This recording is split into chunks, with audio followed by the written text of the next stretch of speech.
Hello everyone, BSNL department में काफ़ी अच्छी वैकेंसी आ रखी है। जो भी इंजीनियरिंग स्टूडेंट काफ़ी टाइम से वेट कर रहे थे उनके लिए काफ़ी अच्छी खुशखबरी है ये। और आप लोग देख सकते हो इसकी वेबसाइट पे जाकर के इसकी क्वालिफिकेशन और उसमें क्या क्या सिलेबस रहने वाला है, इन सब चीज़ों के बारे में अपन बात करेंगे। सबसे पहले इन चीज़ों के बारे में बात करने से पहले मैं एक चीज़ कहना चाहता हूँ आप लोगों को कि आप लोग जिसको भी इंजीनियरिंग कर रखी है, आपके जिस भी दोस्त ने, उसको ये वीडियो सबको शेयर कर देना। और आप लोग सबको लाइक करके जाया करो और सब्सक्राइब किया करो चैनल को, जिससे क्या है कि मोटिवेशन मिलता है, जिससे और ज़्यादा मैं ऐसे वीडियो बना सकूं। तो आप लोगों के लिए और एक चीज़ और बता दो, कोई भी आपको प्रॉब्लम होती है आप तो कमेंट बॉक्स में कमेंट कर सकते हो, जिससे अगर मुझे पता होगा उस चीज़ के बारे में तो मैं आपको 100% उसी टाइम रिप्लाई दे दूंगा। अगर पता नहीं होगा तो मैं पता करके आपको रिप्लाई ज़रूर दूंगा। तो चले आइए अपन इस वैकेंसी के बारे में बात कर लेते हैं।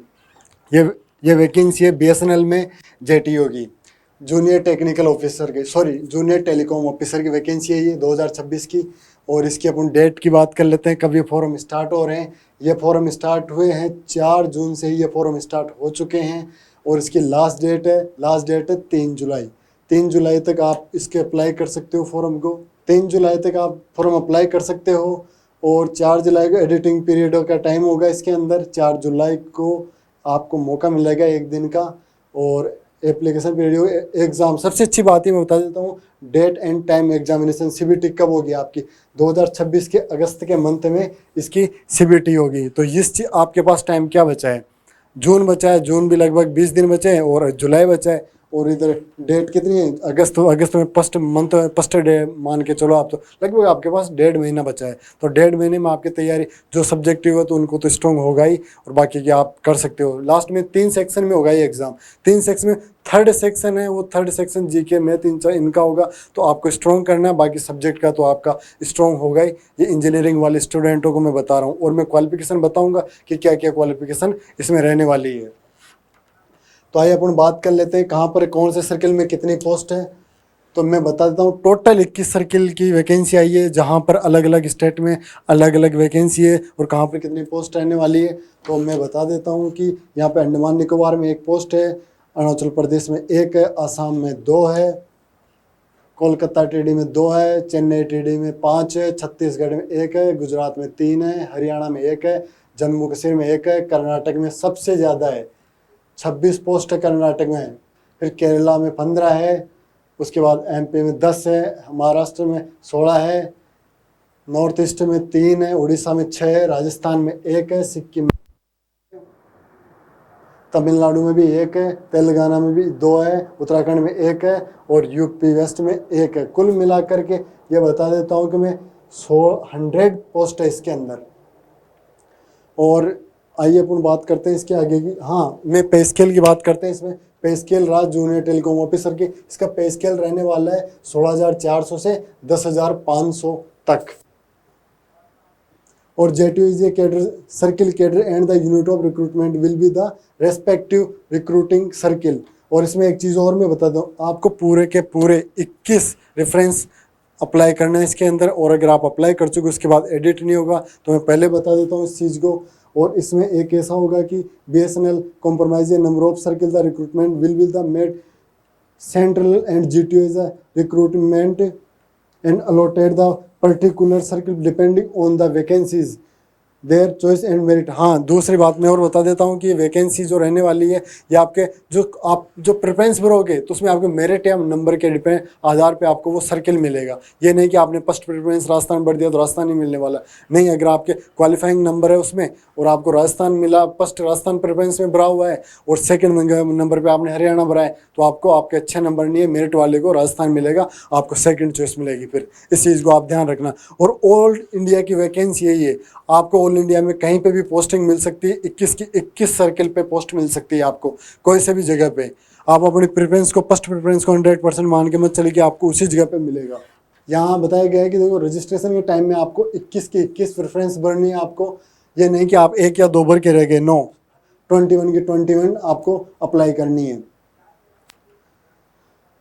चलो आइए अपन इसकी बात कर लेते हैं। क्राइटेरिया, क्वालिफिकेशन हो गए, क्वालिफिकेशन की अपन बात कर लें। कैंडिडेट इसकी आप लोगों की इसमें एज, मिनिमम एज 20 साल से और 30 साल तक रहने वाली है और एज रिलैक्सन अपने कैटेगरी के हिसाब से मिलेगी। ओबीसी वालों को 3 साल मिलेगी, जनरल वालों को नहीं मिलेगी, और SC ST इनको 5 साल मिलेगी। ये देख लिया। अपन इसके बारे में बात कर लेते हैं कैटेगरी के बारे में। अनरिजर्व्ड उसको 30 मिलने वाली है, ओबीसी को 33 रहेगा, जो 30 + 3 होगा, 3 इनका कैटेगरी का मिल जाएगा। SC ST को 35 है, जो 30 तो कैटेगरी का हो गया और 5 रिजर्वेशन हो गया इनके। सिलेक्शन प्रोसेस में बता देता हूँ आप लोगों को। यहाँ पे इसका 3 सेक्शन में एग्जाम होगा, CBT मोड में एग्जाम होगा इनका। और देख लीजिए इसका सेक्शन है, first section engineering stream section रहने वाला, दूसरा भी इंजीनियरिंग स्ट्रीम सेक्शन रहने वाला, थर्ड रहना जनरल एबिलिटी टेस्ट का रहने वाला है। जो भी कैंडिडेट, और ऑब्जेक्टिव टाइप होगा, मल्टीपल चॉइस के ऑब्जेक्टिव टाइप के क्वेश्चन होंगे ये। तो आइए सिलेबस की अपन इसमें बात कर लेते हैं। सिलेबस इसमें तीनों सेक्शन ये रहे।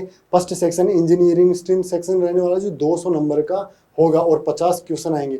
एक क्वेश्चन 4 नंबर का होगा। सेकेंड भी 200 नंबर का होगा और 50 क्वेश्चन होगा। और थर्ड 80 नंबर का होगा और 20 क्वेश्चन होगा। मतलब हर एक क्वेश्चन 4 नंबर का रहने वाला है। और अगर गलत हुआ तो -1 रहने वाला आपके। ठीक है, टोटल 480 मार्क्स रहने वाले हैं। टोटल 120 क्वेश्चन होंगे और 3 घंटा आपको इसमें मिलने वाला है। आपकी इसकी फीस की बात कर लेता हूँ मैं। तो इसमें फीस रहने वाली है जर्नल वालों की और ओबीसी वालों की, जनरल OBC EWS वालों की 2000 रुपये फीस रहने वाली है।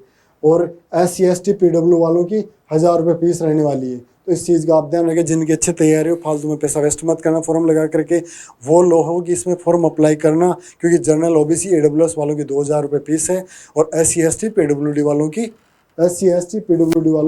1000 रुपये फीस है। क्वालिफिकेशन की बात कर लेते हैं। तो क्वालिफिकेशन में बैचलर ऑफ इंजीनियरिंग डिग्री होनी चाहिए, कोई सी भी यूनिवर्सिटी से हो, चाहे स्टेट यूनिवर्सिटी हो, चाहे सेंट्रल यूनिवर्सिटी हो। और उसमें कोई सा भी एक सब्जेक्ट, जैसे कि टेलीकम्युनिकेशन में हो, चाहे इलेक्ट्रॉनिक्स में हो, रेडियो में हो, कंप्यूटर में हो, इलेक्ट्रिकल में हो, इंफॉर्मेशन टेक्नोलॉजी मतलब IT में हो, इंस्ट्रूमेंट्स में हो, और MSc इलेक्ट्रॉनिक्स या MSc कंप्यूटर साइंस, ये भी ध्यान रखना।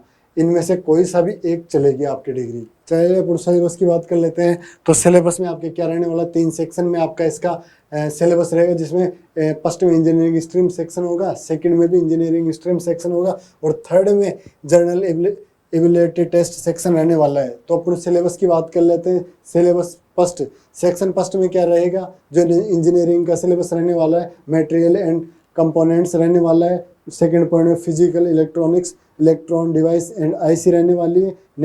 नेटवर्क थ्योरी और इलेक्ट्रोमैग्नेटिक थ्योरी रहने वाली है। इलेक्ट्रॉनिक मेजरमेंट एंड इंस्ट्रूमेंट्स रहने वाला है। पावर इलेक्ट्रॉनिक्स रहने वाला है। सेकंड सेक्शन की अपन बात कर लेते हैं। एनालॉग इलेक्ट्रॉनिक सर्किट रहने वाला है। दूसरा पॉइंट डिजिटल इलेक्ट्रॉनिक सर्किट रहने वाला है। थर्ड में कंट्रोल सिस्टम, और फोर्थ में कम्युनिकेशन सिस्टम, और फिफ्थ में माइक्रोवेव इंजीनियरिंग, और सिक्स में कंप्यूटर इंजीनियरिंग, और सेवन में माइक्रो प्रोसेसर रहने वाला है। और थर्ड सेक्शन में रहने वाला है जो जनरल एबिलिटी वाला टेस्ट होगा। इसमें मैं बता देता हूँ क्या क्या आएंगे। Comprehension understanding of general English की जनरल इंग्लिश आएगी, और exercise question and knowledge of current के इवेंट के जो भी क्वेश्चन होंगे ना करंट वाले, वो इसके अंदर आपको देखने को मिलेंगे। और development telecommunications, history of Indian history आएगी, ज्योग्राफी आएगी, nature will be answered multiple without special study and educated person, history India, geography, ये सारी चीज़ें आपको इसमें देखने को मिलेगी। हाँ, और एग्जाम सेंटर की अपन बात कर लेते हैं। 27 सिटीज़ में आपके एग्ज़ाम सेंटर रहने वाले हैं। ये सारी सिटियाँ आप देख लेना, आपको कहाँ पर एग्ज़ाम सिटी लेना है। जब आप फॉर्म अप्लाई करो उस टाइम आपको प्रेफरेंस देना है कौन सा एग्ज़ाम सिटी रखना है। और मैं अब बता देता हूँ आपको फॉर्म कैसे अप्लाई करना है। सबसे पहले आपको BSNL registration.IBTexamination.com पे जाना है। वहाँ पे जा करके आपको यहाँ पे न्यू रजिस्ट्रेशन पे क्लिक करना है। न्यू रजिस्ट्रेशन क्लिक करोगे, न्यू रजिस्ट्रेशन में क्लिक करोगे, उसके बाद में आपके ये फॉर्मेट ओपन होगा, जिसमें फर्स्ट नाम, मिडिल नेम और लास्ट नेम जो भी आपका उभरोगे, एप्लीकेंट का फुल नाम यहाँ पे आ जाएगा ऑटोमेटिक। और यहाँ पे मोबाइल नंबर अप्लाई करोगे, यहाँ पे ईमेल ID डाल देना, सिटीजन डाल देना कि यहाँ पे इंडियन सिटीजन हो या नहीं हो, आप यस कर देना, और डेट ऑफ बर्थ डाल दोगे। पोस्ट अप्लाई, इसमें पोस्ट एक ही पोस्ट आएगी, तो जूनियर टेलीकॉम ऑफिसर वाले पे क्लिक कर लेना है। और यहाँ पे राइट पे क्लिक करना और एक कैप्चा भरना, न्यू रजिस्ट्रेशन, रजिस्टर नाउ। यहाँ पर रजिस्ट्रेशन हो गया। उसके बाद में आपको रजिस्ट्रेशन नंबर मिलेगा। रजिस्ट्रेशन नंबर मिलने के बाद में वहाँ पे पासवर्ड आपको जो डालोगे वो याद रखना है और आपको लॉगिन करना है। यहाँ पे जा करके लॉगिन करना, रजिस्ट्रेशन नंबर यहाँ पे डालोगे, पासवर्ड डालोगे, कैप्चा यहाँ पे डालोगे, लॉगिन करना। उसके बाद आप आगे की प्रोसेस करोगे। तो ऐसे आप अप्लाई करके फाइनल सबमिट कर देना। एक एक पॉइंट को ध्यान रखना है, अच्छे से भरना है, ध्यान से गलत मत कर देना, क्योंकि बार बार आपका फॉर्म वो करेक्शन के लिए नहीं आएगा। अगर करेक्शन भी करते हो तो आपको उसके पैसे देने पड़ते हैं। तो ये वीडियो जो भी आपके दोस्त इंजीनियरिंग कर रखे हैं, कंप्यूटर साइंस में एमएससी कर रखी है, आईटी में एमएससी कर रखी है, तो उन लोगों को आप शेयर कर दीजिए, जिससे आपके लोगों को फॉर्म भरने का मौका मिले। और ये आपके दोस्तों को सबको शेयर कर दीजिए वो वीडियो, जिससे सबको पता चले कि वैकेंसी आई हुई इंजीनियरिंग वालों के लिए। लाइक, शेयर एंड सब्सक्राइब कर दीजिए।